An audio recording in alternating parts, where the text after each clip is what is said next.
Well, Captain, you get a 5. It's not windy in here. Thank you. Wish I could control the weather. Welcome, everybody. I'm so glad to see a nice turnout. This is Captain Barrett Francis. He's here to tell us all how to catch our flounder this year. So, take it away. All right. So I'm Captain Barrett Francis. Work for Carefree Boat Club of South Jersey. Grew up spending all my summers down here fishing out on the water. I moved down here when I was 19 full-time to work in the marine industry. I've been working in the marine industry for the past 9 years and with Carefree the past 5. All right, guys, so we'll start with when to go flounder fishing. So this year, when are you allowed to keep flounder? That would be May 2nd to September 27th this year.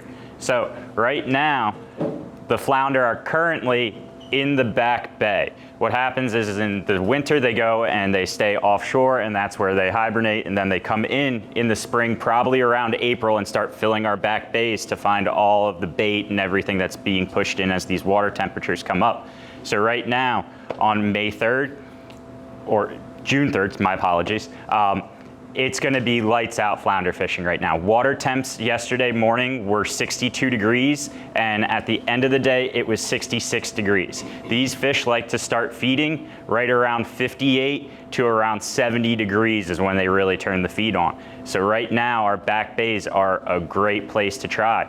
What you're looking for right now when you're in the back bays is little holes. Everyone's around here. Have you heard of Patty's Hole? Probably everyone has. You'll notice when you come up to it, it starts into 15 feet, then it drops down to all the way about 30 feet. They're probably laying down there in that hole. Well, when to fish is an important thing, right? We want to consider our tides as well. So this morning, high tide was 7:45. I like to fish an outgoing tide, meaning the water's leaving the bay, going out to the ocean. Let's say I'm gonna fish Patty's Hole, I want to get there at around 7:20, about 20 to 30 minutes before that tide shift. I find right at slack tide, the bite will kind of die, and once that water starts moving out and that bait starts flowing out of the bay in towards the inlets in the ocean, that's when they turn the feed on. You have the best bites probably 45 minutes into that top of the outgoing tide. So watching the tides is a very, very important thing. So I have tide charts up here for anybody that came from Avalon Hodgepodge. We work a bunch of great tackle shops around. If I'm here locally in town, Avalon Hodgepodge, then there's Tight Lines in Summers Point. Great place to get stuff as well. Awesome stuff. So what I'm trying to do when I get there to Patty's Hole or any hole that I'm looking for is this is called a high-low rig. You'll notice I have a bucktail on the bottom, and then up top I have a teaser. You don't have to have the feather on it. You could have just a naked hook. I'd put a minnow on here, the biggest one in the bucket I could find. Then on the bottom, I would take some Berkeley Gulp. This stuff is amazing. My favorite color is called Nuclear Chicken. It's basically bright green and pink. Great color. My biggest one personally came off this one. Another great color of the Berkeley Gulp is the chartreuse. The saying is, if it ain't chartreuse, it ain't no use. White is another good color as well. And then pink. So you'll put your Berkeley Gulp on, you'll have your minnow up on your teaser. You're gonna come down right off the side of the boat. You wanna drop straight down until you feel that bucktail hit the bottom. You're just gonna bounce it up and down. And as the boat's drifting with the current, you're now covering ground. It's now coming out looking like a bait fish leaving the bay, going out towards the inlets. As it bounces along, that flounder's gonna follow it, and what you're gonna feel when you get your bite is a little thump. Your natural instinct at that point is gonna be, set the hook, right? No, you wanna sit there, what they're doing is they're mouthing the bait at that point in time. They haven't swallowed it yet. You wanna give it 1 Mississippi, 2 Mississippi, 3 Mississippi, 4 Mississippi, and then don't lift up and set the hook.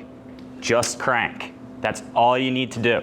What you're gonna do is if you set the hook, you're gonna rip it right out of his mouth. So you wanna be very careful about that. Also, different types of hooks as well. If I'm using a live minnow, I'm gonna use a circle hook instead of a J hook.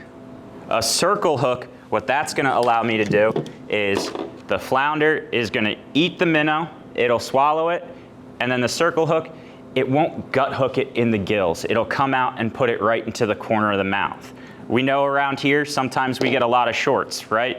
And we wanna keep our flounder alive. So using the circle hook is a great way for conservation, and also, it's easier to get out. Instead of sitting there with your pliers, you can sit here and you can see it's in the shape of a circle. All you do is roll it out, comes right out, you can let that short go.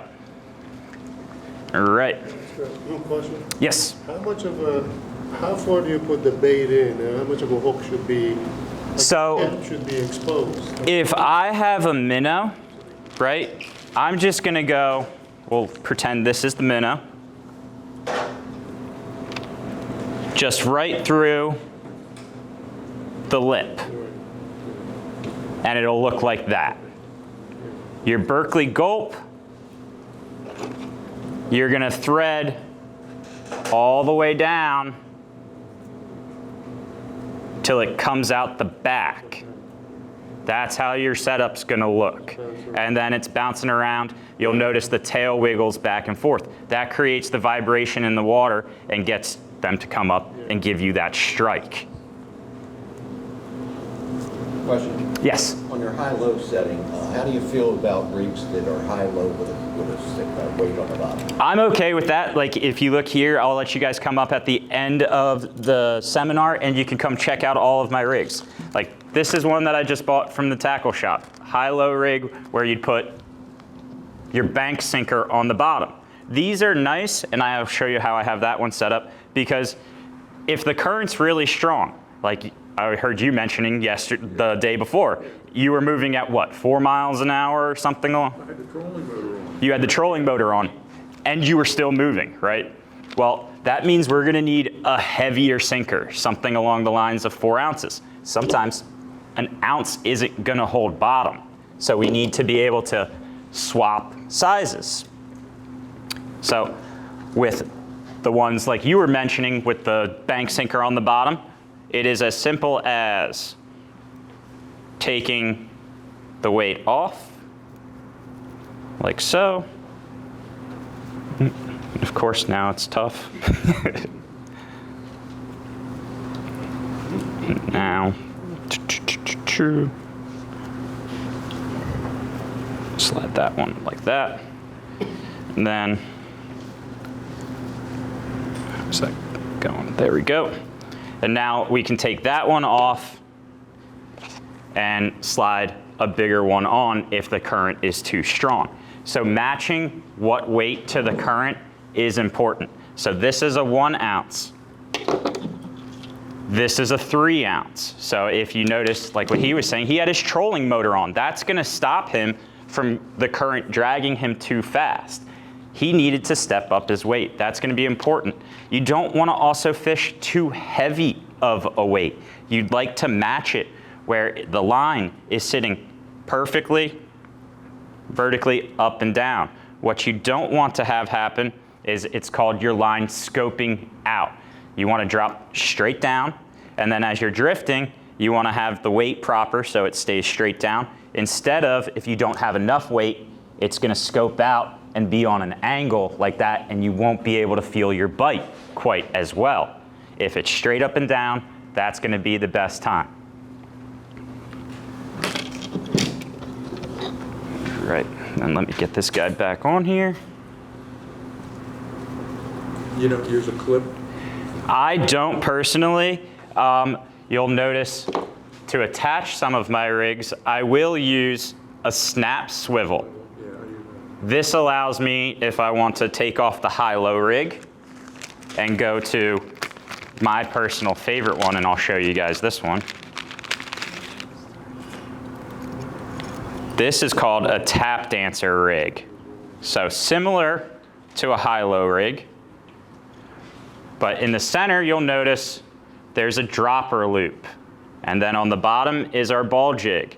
So this again, this one is 3 ounces. I generally find starting around here with 2 is okay. Sometimes you have to go to 3, sometimes you have to go to 1.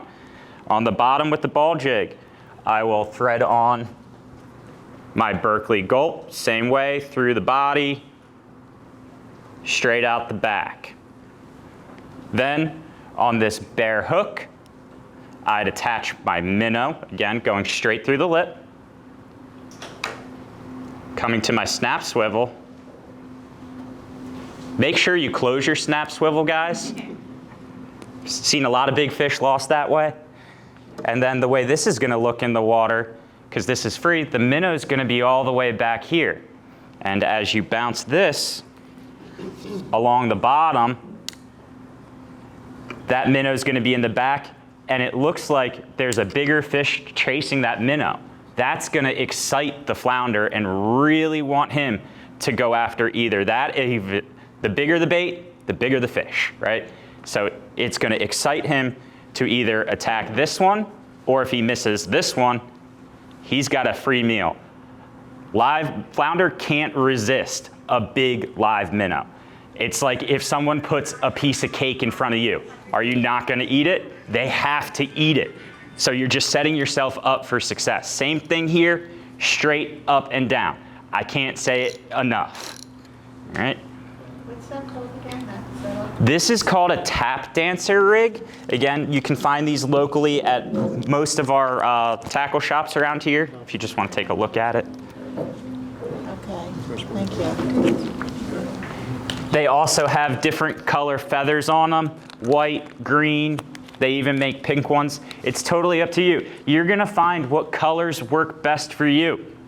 I find the white feather and nuclear chicken or chartreuse are great colors.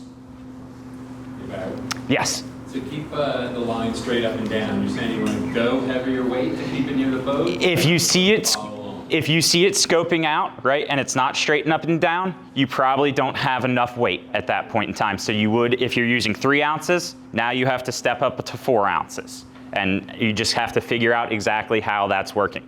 If in this gentleman's situation, you have a trolling motor, you can use that trolling motor and put it a little in reverse to slow the drift down, which then will allow you not to have to go to a higher weight. You want some bounce along. Correct.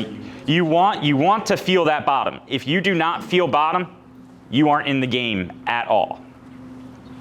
What about when the depth changes? I mean, you're trolling, your depth change, I mean, your... Depth changes, so like let's say, hey, I'm in 20 feet, right?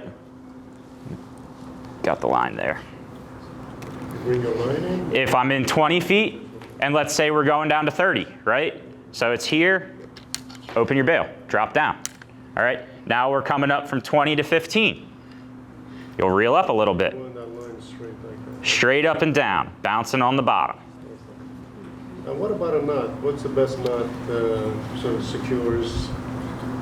So to my main line, to my snap swivel, I use a uni knot is one that I use in particular. If you hear any of these knots, you can YouTube them. They have plenty of videos on how to tie them. I use a uni knot because the more you pull on it, the stronger and stronger it actually gets. It's not gonna slip. Then this little loop here connected to my snap swivel, that is a dropper loop. You can see when I take it off the clip, it sticks perfectly straight out. So that's what's gonna allow it, when this is down like that, to end up, your presentation in the water is gonna look like that. And then I also use a uni knot to attach to my ball jig and my hook as well. If you can tie a uni knot, it's gonna be one of the most useful fishing knots that you can use out on the water. It'll be just about any, if you can tie that, you can fish That's just. the one you go through the hook and you wrap it around 6 times. You go through the hook, you make a loop, then you wrap around the 2 lines, and then you pull tight. Yes. Yes. Quick question is, getting back to the goal. Yes. Okay, you use the package, now the container ones, can you cross them as in they get put in? Absolutely. So I have these just so, because if you buy them by the tub does tend to leak, right? So I didn't want to bring it in here and get this place smelling all bad and whatnot. So I buy it by the tub, and then if I want to try a different color, I buy a pack. And then I dump them back into the big tub of Gulp that I bought. And no, mixing colors doesn't matter. Okay, now how long do you change it? Because I remember when it first came out, they said that every so often you have to change it. I would say it's about every 45 minutes. This is a confidence thing. There is scent on this. As it sits in the water, it will lose some scent. So hey, sometimes taking one off, putting it back into the tub or back into the package for the Gulp is a good idea because it'll reabsorb that scent.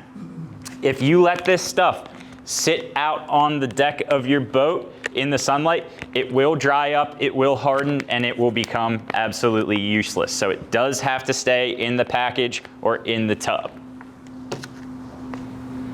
Right. So now we can come to, yes?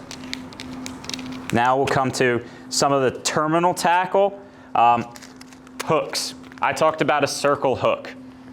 This is a 2.0 inline octopus circle hook. I use these for my live minnows. Sometimes if you're using a big minnow, a 2.0 might be too small. Again, this is all depending on situation and everything like that. You might have to step up to a 4.0, which is just a larger hook. Then instead of snap swivels, like for your high-low rigs here, instead of using a loop, if you wanted to, you could use a little barrel swivel, and feel free to come up here at the end, guys. I know some of this is a little small and hard to see. What the barrel swivel is gonna allow it to do is when the main line is attached to it, it's gonna allow it to spin. So when you're dropping your line down, it spins and it doesn't end up tangling up on itself. So the barrel swivel can be a very useful thing when you're dropping your bait down.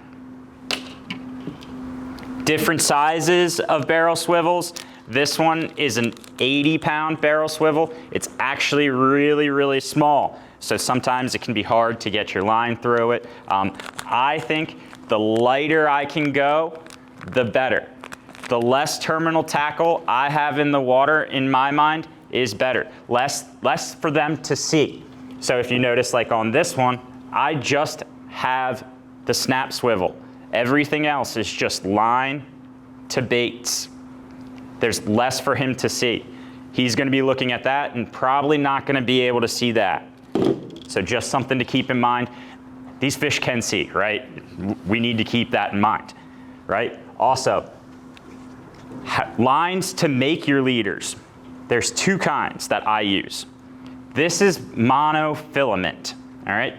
Costs about $6 for 50 yards.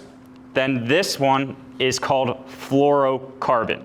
I personally tie all my leaders and all of my rigs with fluorocarbon. I use anywhere from 20-pound test to 40-pound test for flounder. I use the fluorocarbon because, for one, it is abrasion resistant. So they have teeth, as you guys have seen. If they're a little deeper hooked, this is gonna allow so it doesn't get cut off with the fluorocarbon. Also, if you ever wanted to do a test, buy the mono, this is $6, buy some fluorocarbon. This, for 25 yards, is $16. So price does jump, but it's very effective. You could take a piece of fluorocarbon, dip it in the water, take a piece of mono, dip it in the water. This is gonna be almost invisible in the water versus the fluorocarb or versus the monofilament. So if you have the extra money and you wanna have the confidence, fluorocarbon all the way. You can use this to tie your tap dancer rig. You could use it to tie your high-low rigs as well. All right. Then Other options instead of Berkeley Gulp, you could use things like swim shads. So again, you can see my color of choice tends to be that nuclear chicken option.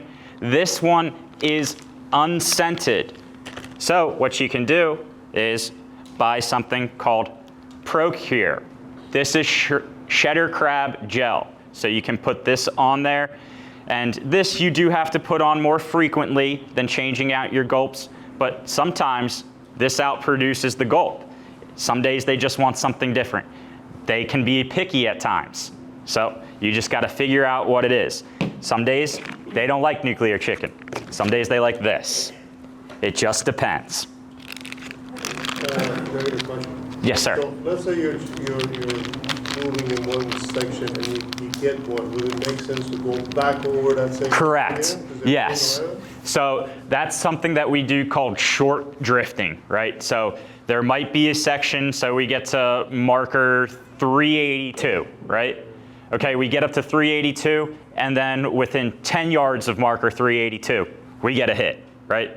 Okay, well, if you keep drifting and you go 50 yards and you don't get a hit, run right back up to 382, and most likely you might get another hit. So yes, short drifting is a good option.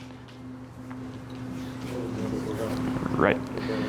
So now, And we were out yesterday in front of the Summers Point Kennedy Park, yes. and nothing, we got some hit, but nothing until 7 p.m. I was on out of 19 inches. I just. So that goes back to the tides probably.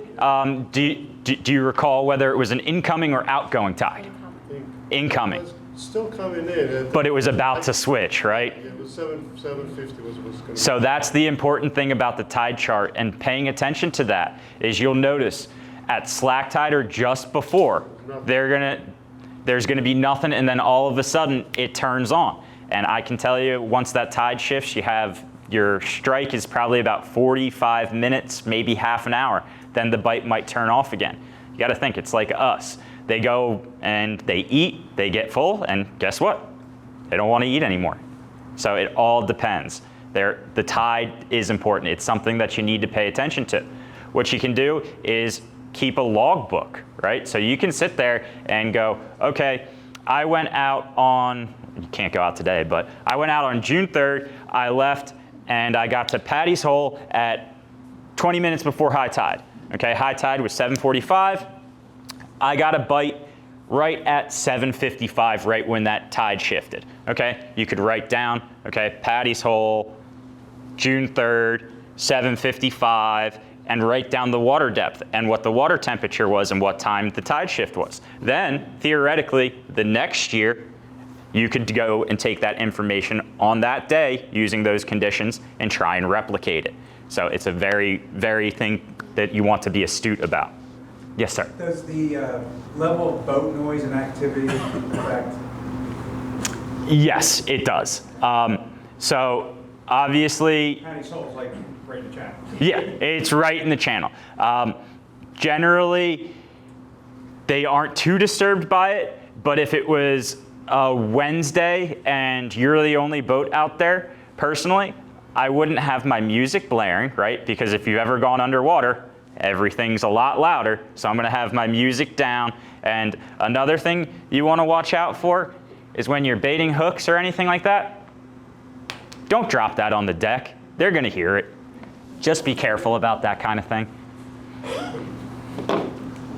Right. Do they hear or they feel vibration? They can definitely, I think it's vibration that they're hearing, but again, once you drop this on the deck, if you've ever dropped a bucktail or a sinker on the deck, it's gonna send out some vibration there.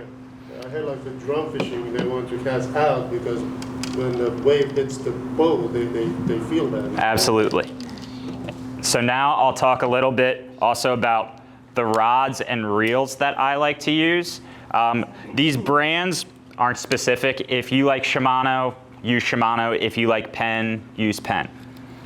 I use a 6.6 rod. I like a 6.6. If you like 7, that's okay. I like 6.6 because it doesn't feel too big when I'm on the boat.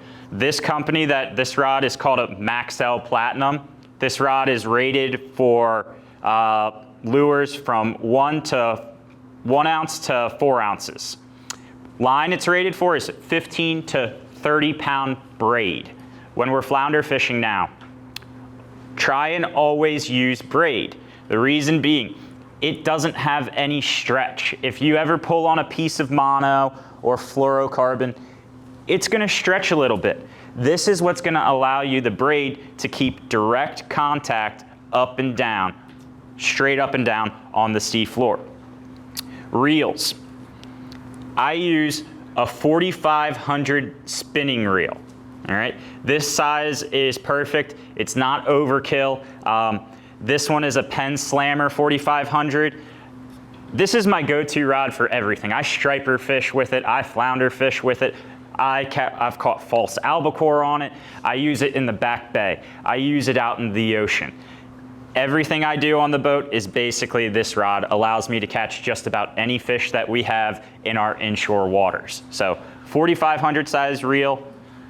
Line test, I use anywhere. This is 20. You could use 30 if you wanted to, or you could go all the way down to 15.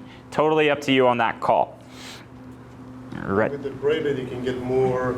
You can also get more on the reel as well. It's thinner. It is thinner. So also keep in mind, braid is more expensive than mono. I forget how much this costs to spool, but you don't want to see my tackle bills, I'll put it to you that way. I was telling my buddy yesterday, that's like 4 mils, and the monofilament was like 18 or something. I don't know what pound. The line was making the difference. But I said when I bought a rod and a reel, I had him spool it at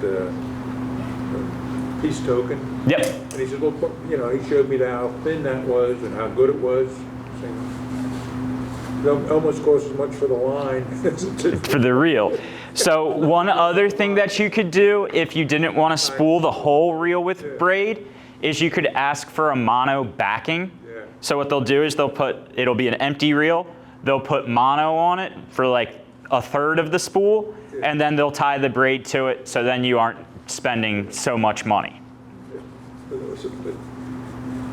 But no, the braid nowadays, flounder fishing, it's honestly a must. You're gonna feel your bites much, much better on this. And I'm sorry, what was the pound test you suggest for that? I use 20 to 30. Thank you. Barrett, can't you just use mono, use braid for the last 3 feet to the end, or no? No, you cannot. Press cheese. Use braid, use braid. You have to think, we're fishing anywhere from 10 to 30 feet. You want to have full control and you want the feel, and the braid's gonna be giving that to you. It's, in my opinion, it's a must at this point. Just want to make sure with the braid that, like, for everybody's used to pulling knots and things, the braid's so thin. It's Absolutely. cut right into your hand like a knife. So you have to really Do not, when you have braid, tie a knot and wrap this around your hand and go tight. You will end up cutting yourself. It will be like the worst paper cut you have ever had in your entire life. It's a big thing. So if you're ever grabbing braid, do not wrap it around your hand. Go hand over hand over hand. All right. So now we can talk a little bit about changing tactics here. This has been Back Bay Fluke. All right. As we go on into the summer, guys, water temps get warmer and warmer in the Back Bay. So what starts to happen, and it's generally in mid-July, is our water temps starting to get above that 68. They come to around 70, 72. And you'll notice you're catching a lot more shorts in the back and not as many keepers as you would right now. What's happening is those flounder are starting to migrate out into the ocean. They're following that water temp and that bait. Think about it like this. The fish are never far from the kitchen. If that bait's moving out into the ocean, guess where they're going? And so they're gonna start in mid-July moving out into the inlets and to our artificial reefs as well. Right here in Avalon, we have Townsend Inlet Reef about 3.5 miles offshore. If you're in Ocean City, there's Ocean City Reef, GE Reef. If you're in Wildwood, there's Wildwood Reef and Cape May Reef. The latitude and longitude for these places are all easily found online. They can show you exactly where they have sunk other boats, concrete, sandballs, and these fish will go out there and they like to hold to the structure. Again, if you're using a rod rated for 1 to 4 ounces, you'll probably be able to get away with it. You might need a little heavier rod because sometimes the current can be much faster out there and your drifts can be a little quicker. So you might be stepping up to a 4 or 6 ounce weight, right? If I put a 6 ounce weight on here, what's gonna happen is the tip of the rod is constantly gonna be like that, and you may not feel your bite because all you're feeling is this heavy weight as well. So those fish out there on those artificial reefs, they like to stay fairly close to the structure. So if you're looking on your sonar and you see a little hump come up, all right, you wanna start really trying to target those structure areas pretty hard. If you get into a spot where I call it a dead zone, where all you see is flat bottom, think of it, it's almost like a desert, right? These fish are ambush predators. They're trying to hide and wait for bait to come by. They aren't just gonna sit there out in this wide open area where they're exposed to any other predators. So staying by the structure is really good. If you have a trolling motor, that's gonna allow you to sit basically right on top of it. Yes, sir? What is a predator to a flounder? A bluefish. Really? I can tell you, I was walking the docks at Commodore Bay Marina with my boss, Captain Adam. All of a sudden, we see a flounder coming up to the top of the surface because it was being chased by a 10-pound bluefish. So yes, they do have predators. Also, keep in mind, we do have sharks around here. You think a flounder's tasty, right? Yeah. So do other fish. All right, so staying by the structure and keep in mind as the summer keeps going on, that water temp in the ocean is getting warmer and warmer and warmer.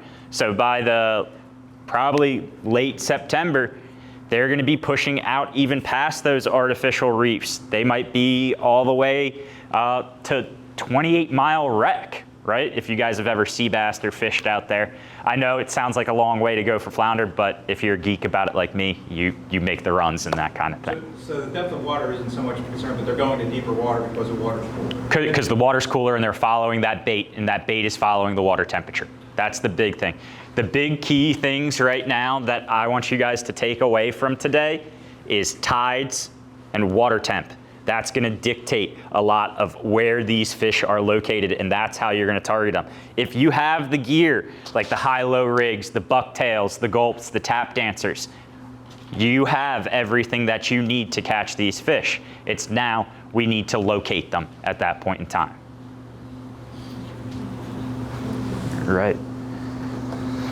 So does anybody have any other questions for me at the moment? Yes, sir. Gentlemen, so, 40, 50 years ago, and maybe it's just the old fish tale, but I just remember catching a whole lot more with my dad. Yeah. And I don't know if I'm just remembering the good, getting the bad, but we hardly ever came back with anything less than 10 to 15 fish. So I know sizing was an issue, but. So that has to do with how many people are fishing now. We have a lot more people fishing, and for those years, there weren't as many regulations, right? So. Has it anything to do with the commercials? The dredging, not dredging, but dragging and all that? It most definitely does. With us rod and reel fishing, hey, we're only getting a couple at a time. Right. If you have one of those drag nets out there, they're basically down there just scoring the bottom of the ocean, and they're just gonna get whatever they want. So yes, the commercial fishermen, it was a problem. Similar to your point, I've heard many guys sit there and tell me stories of, oh, back in the day, we used to come back with 10 flounder, all 25 inches, all that kind of stuff. Well, that's not gonna help us with conservation. So these size limits are important. If you catch a fish this year, it's 2 fish, 17, and then 2 fish, 17 and less than 18. And then 1 greater than 18. If you catch a fish that's 16 and a half, let it go, because next year it's gonna be a keeper. If you really, really want a flounder dinner, go to Acme. Go buy it, right? Like, you don't need to do that. I love fishing just as much as the next guy, and I want to leave it there so like my future kid, you know, he could go out and do that with me. And if we don't follow these limits, yeah, it's going to be a problem. You might have heard me talking with Mark a little earlier about stripers and how they're going to be changing that regulation. Yeah, we have depleted some of our natural resources, as you guys know, and this is a natural resource. So yes, we have to follow these limits. A few years ago, it was 18 inches at 5 fish, right?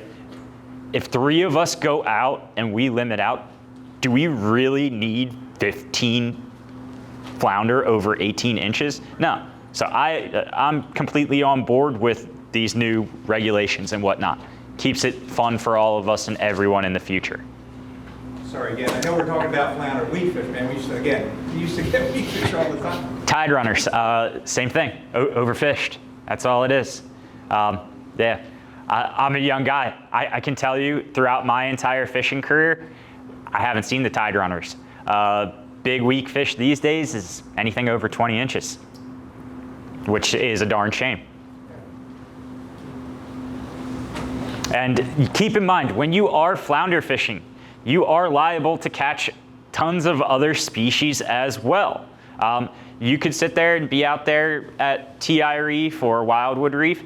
There's going to be black sea bass out there. There's going to be bluefish. My sister, and it makes me frustrated, she was out there and was reeling in her rig and caught a cobia. I've been trying to catch a South Jersey cobia for the past 5 years, right? And of course, she goes out one time and does it. So there's plenty of things. The one thing I will mention, also going back to the fluorocarbon, if you do hook a bluefish and you have mono, he's going to cut right through it. If you have the fluorocarbon, not to say that he's not going to cut through it, but it's abrasion resistant, you might get him in at that point in time. So that's why I suggest the fluoro, even though it is much more expensive. Yes, sir. You talked about high tides. Yes. Talk about low for a minute. Yes. Does the same thing go for low tides? Yes, it's that tide shift is what you're looking for. So when it's dead low and it goes to slack, you're waiting for that water to start moving to come in. Does that make sense? Yes, it does.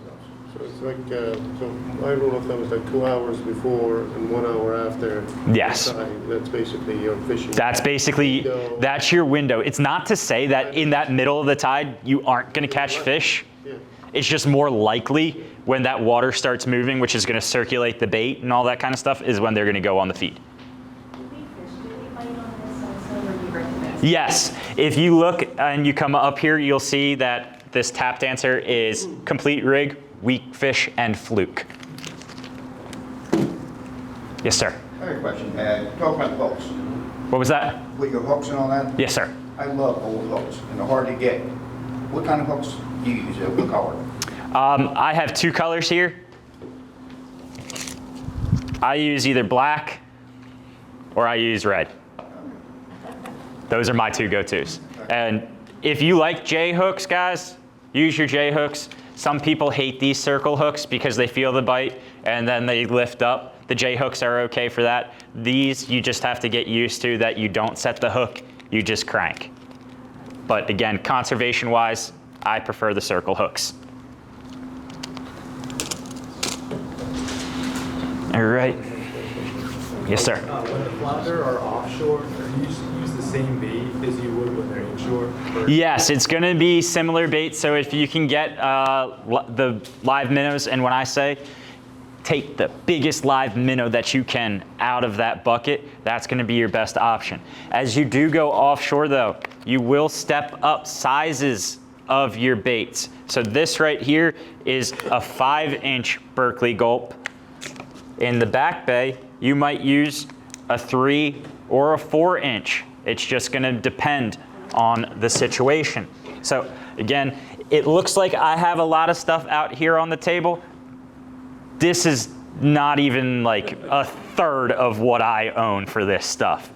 This is just a small taste. When I go out, I'll basically have 4 packs of 3 to 4 inches. I'll have 4 packs of 5 inches, 4 packs of 6 inches in every color, anything you can think about.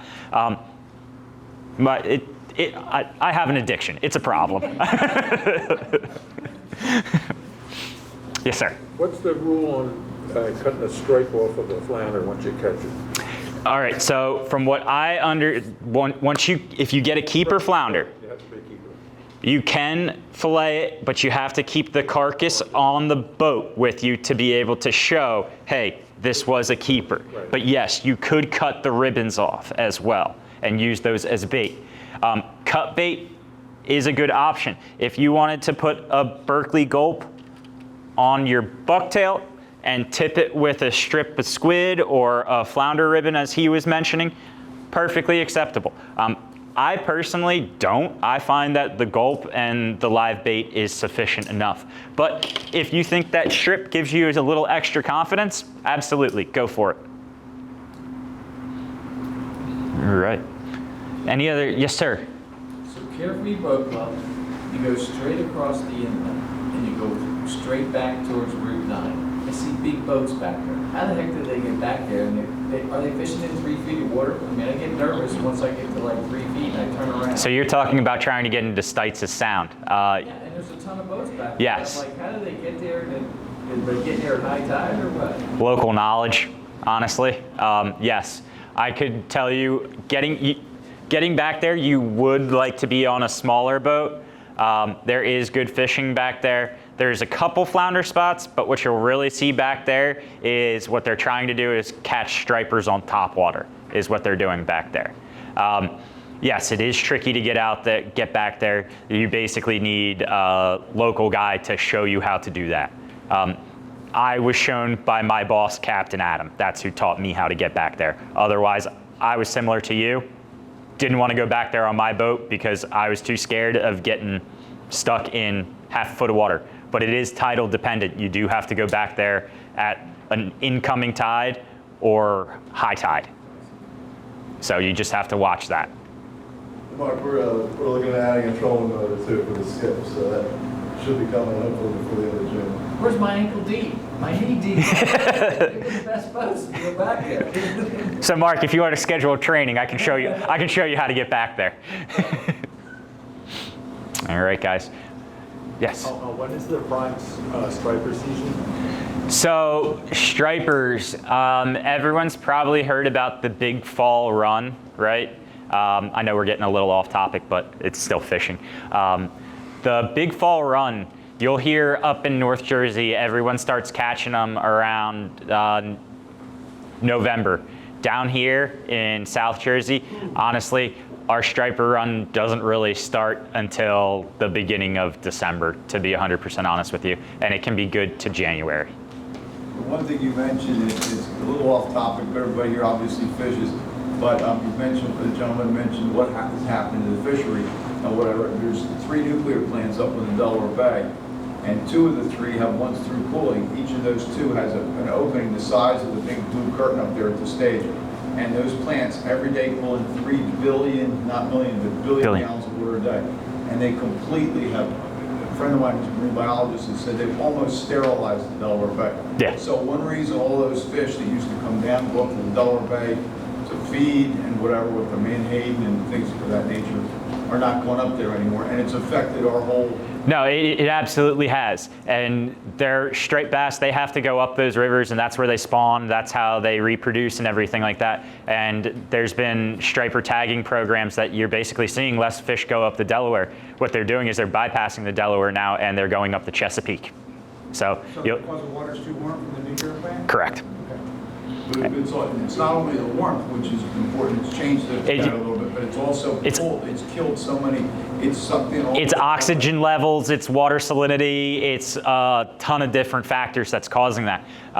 Another thing, and I don't mean to be on my high horse here for anyone who likes the beach around here, the beach replenishment programs around here, probably not honestly the greatest thing. I understand that everyone wants to go to the beach and have a good time there, but we're just very impatient people.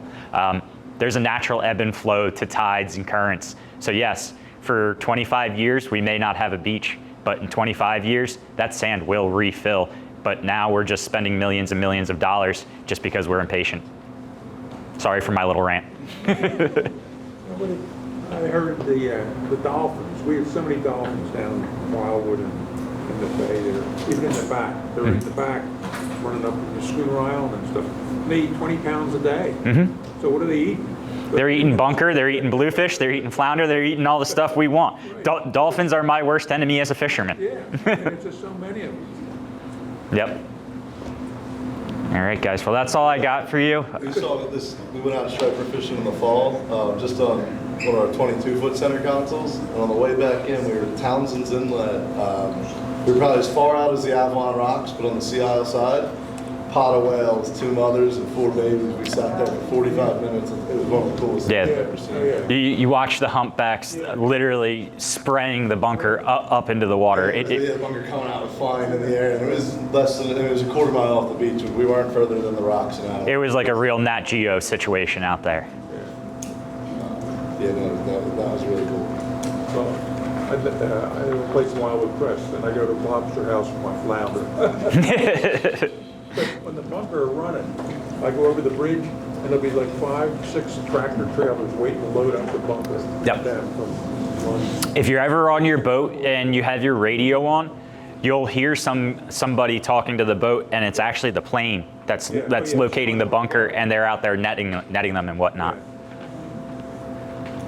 All right, guys. Well, I hope this has been informative to you. And if you guys have any questions or want to come take a look at any of the tackle that I have, feel free to come on up. Thank you.